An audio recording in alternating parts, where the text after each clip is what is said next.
কুড়িগ্রামে কিশোরীকে টানা 18 দিন আটকে রেখে সংঘবদ্ধ ধর্ষণের অভিযোগ উঠেছে দুই ব্যক্তির বিরুদ্ধে। জিম্মি দর্শা থেকে পালানোর পর ভুক্তভোগীকে উদ্ধার করে যৌথ বাহিনী। এই ঘটনার সুষ্ঠু তদন্ত করে অভিযুক্তদের আইনের আওতায় আনার দাবি জানিয়েছেন স্থানীয়রা।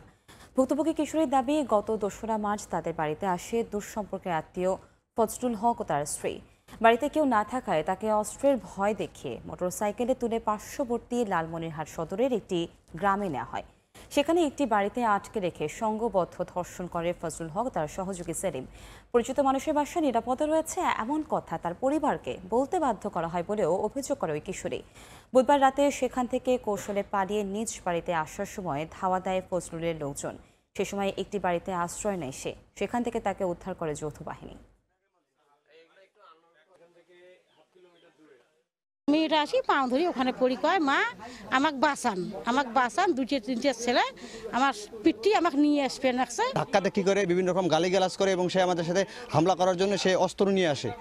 এমন অবস্থায় এলাকাবাসী একসঙ্গে হওয়ার পরে সে ফজলুর বউ যে আছে সে ফজলুর বউ পালিয়ে যায়। অনৈতিক যে কার্যকলাপ তার সাথে হয়েছিল সেখানে ভিডিও ধারণ করা হয়।